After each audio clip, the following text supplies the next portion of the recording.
Le Paris Saint-Germain remet les pendules à l'heure, mais que ce fut long. Il aura fallu attendre la 81e minute pour voir le retour de Mauro Icardi, tant décrié, tant critiqué, alors qu'il ne jouait plus à cause du Covid en début de saison et des blessures.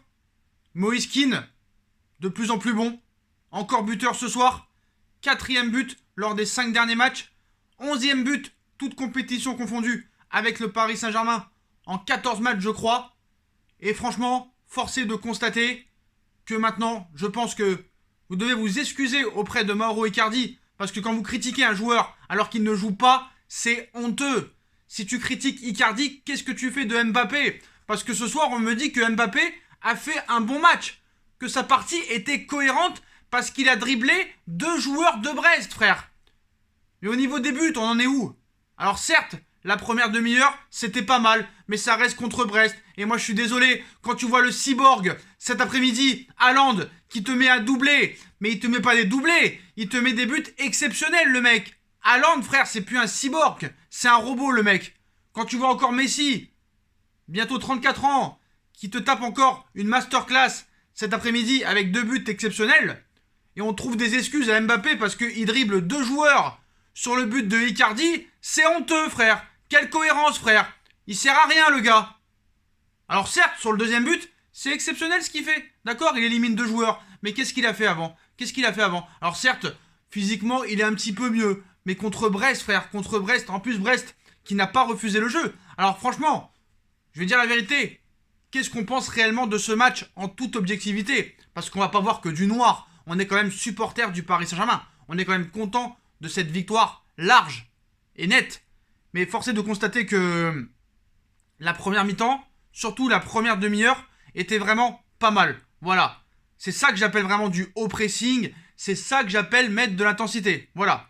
Donc, on va dire, on a été au cœur d'une première demi-heure très intéressante du Paris Saint-Germain avec beaucoup d'intensité. Voilà. De la fixation, surtout sur les côtés, hein, pour renverser de l'autre et une pression vraiment très haute. Moi, je trouve Moïse Kean vraiment très intéressant, surtout dans son placement.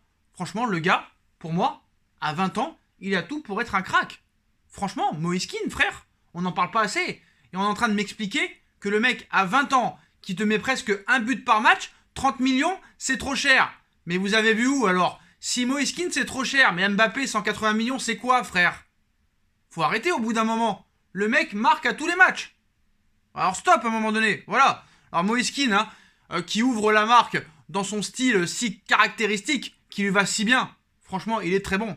Moi, je pense que Moïse, il faut l'acheter. Pour moi, je pense qu'il faut l'acheter. Voilà, parce que le mec, même s'il a que 20 ans, même si voilà, il peut faire mieux, beaucoup mieux. Mais quand tu marques un but à chaque match, alors que Mbappé, je sais pas, ça fait combien de temps qu'il a pas marqué. Et à un moment donné, il faut se poser des questions.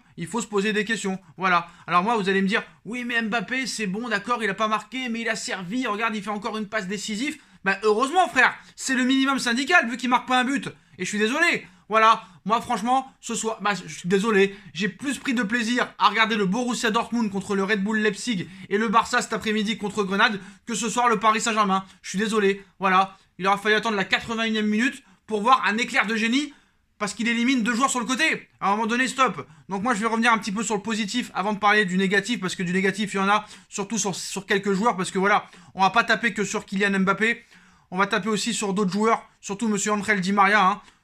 Je ne pense pas qu'il faudra renouveler le contrat, mais voilà. Mais Brest n'a pas refusé le jeu. En plus, c'est une équipe qui refuse pas le ballon, voilà. Mais à partir de la première demi-heure, on n'a plus rien vu jusqu'à la 75e. Je suis désolé. Au niveau physique, on a sombré en deuxième mi-temps. On n'arrivait plus à avancer. On n'arrivait plus à faire une passe. Alors bon, en début de match, hein, on nous annonce que Thilo Kehrer a été positif au Covid-19. Alors, je vais pas dire que c'est une bonne nouvelle, parce que là, on sort du cadre du football. Bon rétablissement à lui. Voilà, c'est pas parce qu'il est mauvais qu'on lui souhaite une mauvaise santé. Mais voilà, franchement, je vais vous dire la vérité. Quand je vois le Barça cet après-midi, quand je vois Paris jouer aujourd'hui, je ne suis pas content de cette victoire. C'est le minimum syndical. Voilà. Certes, le deuxième but, il est exceptionnel. Le troisième, pour moi, c'est la faute du gardien. Mais encore, forcé de constater que Pablo Sarabia est un super sub. Pablo Sarabia ne doit pas être titulaire dans cette équipe. Mais quand il rentre, à chaque fois, il marque. À chaque fois, il marque ou il est décisif. Pablo Sarabia est un super sub. Pour parler du reste, Marco Verratti reste dans sa progression. Hein. Franchement, c'est pas mal au niveau 10. Navas n'a pas eu non plus grand chose à faire. Franchement, il a été tranquille. La défense, il n'y a pas grand chose à dire. Honnêtement. Le milieu de terrain, bah moi, je suis désolé. On me dit que Idrissa Gueye a fait un bon match. Alors moi, je pose la question. Pourquoi moi, je ne le trouve pas bon? Et pourquoi c'est le premier toujours à sortir? Que ce soit sous l'ère Tuchel ou l'ère Maurizio Pochettino. Si Gueye est si exceptionnel que ça, pourquoi il sort toujours à une demi-heure de la fin du match? Expliquez-moi. Mais Gueye, on lui trouve toujours des excuses. Toujours des excuses. Voilà, faut dire la vérité, c'est comme ça. Diallo dans l'axe, pas mal. Mais Dagba et Bakker, je suis désolé, ce n'est pas au niveau. Dagba et Bakker, tu ne peux pas continuer comme ça. Tu ne peux pas arriver contre le FC Barcelone avec Dagba, excusez-moi, et Michel Bakker. Ce serait une faute professionnelle. Je le dis clair et net. Si tu commences le match contre le Barça avec Bakker et Dagba, tu te mets une balle dans la tête. Directement. C'est du suicide pour moi. Le milieu de terrain pour moi est trop fébrile. Alors Verratti, je pense qu'il a plus été sur le côté gauche du milieu de terrain plutôt qu'en numéro 10. Hein. Je pense que pour moi c'était un 4-3-3. Hein. C'était pas un 4-2-3-1. Voilà, c'était un 4-3-3 avec Gueye en sentinelle, Verratti et Herrera à ses côtés. Di Maria, qu'est-ce qui t'arrive, frère? Di Maria, franchement, je suis très inquiet. André Di Maria, il est out, frère. Il est cramé, il est fini. Il n'arrive plus à faire un centre, il n'arrive plus à faire une passe. Alors déjà que tu as deux latéraux qui ne savent pas centrer, qui ne savent pas accélérer. Di Maria, le mec, il a disparu. C'est terminé. C'est terminé. Il est en fin de contrat dans 4-5 mois. Et je pense que... j'espère me tromper, mais là, depuis 4-5 matchs maintenant, le mec, il est en dessous de tout. Il a complètement régressé. Il avance plus. Cette victoire, moi, certes, le 3-0, je suis content, mais pour moi, il est très anecdotique. Très anecdotique. Il a fallu quand même un exploit individuel d'un joueur de 180 millions d'euros contre Brest qui fait une passe décisive à un joueur de 55 millions. Alors si tu fais le calcul, 180 plus 55, chez moi ça fait 135 millions. Ça fait très cher le but quand même contre Brest. Oh là là, Mbappé phénomène. Mbappé doit être ballon d'or parce qu'il a éliminé 2 joueurs de Brest. Alors je vous invite à aller voir le match de Haaland cet après-midi, qui lui revenait de blessure. Mais il n'y a pas d'excuse avec les grands joueurs. Tu reviens, tu joues, tu marques. Et tu marques des doublés contre le Red Bull Leipzig, demi-finaliste de la dernière Ligue des Champions, 2e de la Bundesliga. Et nous, on encense un mec qui fait une passe décisive contre Brest et qui n'a toujours pas marqué. Voilà. Le positif. Tu veux que j'en trouve du positif? Il n'y a pas grand-chose à retenir, à part la première demi-heure que j'ai trouvée excellente. Ça faisait plaisir de voir le Paris Saint-Germain jouer comme ça. Franchement, j'ai été content. Bon, il y a du progrès, certes, mais c'est pas une révolution. Il va falloir faire des choix. Je suis désolé de le dire. Malheureusement, Neymar, pour moi, je pense qu'il est indispensable dans cette équipe pour créer vraiment du jeu. Le problème, c'est que Paris met tellement d'intensité peut-être dans les entraînements qu'il n'arrivera pas à jouer à ce niveau-là pendant une demi-heure. Parce que la première demi-heure, moi, c'est la première demi-heure que je retiens. La première demi-heure et le dernier quart d'heure. Et ça a été un peu pareil contre Saint-Etienne. Contre Saint-Etienne, je vais pas dire que c'était une bonne première mi-temps, mais il y a eu un certain pressing, même si pour moi ça s'appelle pas du pressing. Mais il y avait quelque chose quand même. Ça s'est vite arrêté. On a été nullissime en deuxième mi-temps. Et c'est ce qui s'est un peu passé. Sauf que pour moi, Brest sur le papier, c'est un peu moins bien que Saint-Etienne. Surtout défensivement. Mais voilà. Fin du match, qu'est-ce que j'en retiens? J'en retiens que le retour de Mauro Icardi qui me fait vraiment plaisir. Moïse Kean, buteur. Sarabia qui redevient buteur. Mais voilà. Certes, Paris, a fait du beau jeu en première mi-temps. Ça se voit qu'il y a une envie de jouer. Moi, ce que j'ai aimé aussi, c'est Maurizio Pochettino qui se parlait à lui-même au bout de la 65e, 70e minute de jeu. Ça me fait plaisir.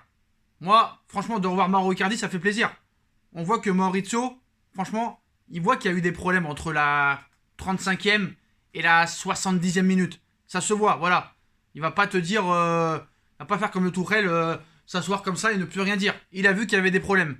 Tu ne peux pas arriver comme ça contre le Barça. C'est pas possible. Tu te feras éliminer, donc voilà. C'est terminé. On gagne 3-0. J'ai envie de te dire, peut-être, certes avec la manière, en tout cas, plus sur la durée que contre Saint-Etienne. Après, ça reste Brest, je suis désolé de le dire. On va dire oui, mais quand on gagne, c'est toujours l'équipe en face qui est faible. Fais ça contre le Barça, et là, on pourra discuter. Mais je suis désolé, Brest, en plus, Brest qui n'est pas une équipe qui défend. Moi, je veux voir contre une équipe vraiment bien regroupée et qui aussi attaque en même temps. Donc voilà. Bon, ça fait plaisir quand même. Maurizio commence, on va dire, à se mettre en place sa tactique, je pense.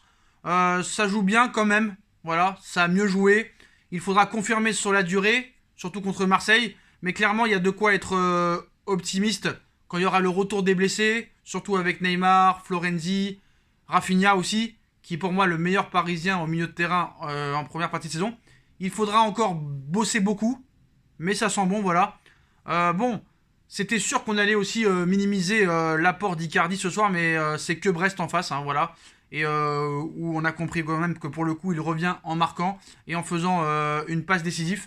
Réjouissons-nous un peu pour Mauro Icardi, parce que je pense que le retour va être bon. Et avec l'arrivée de Maurizio Pochettino, je pense que Mauro Icardi va retrouver une nouvelle vie, voilà. Ander Herrera au milieu, franchement, il se bat, voilà. Il se bat. Il est un peu limité, mais il se bat, voilà.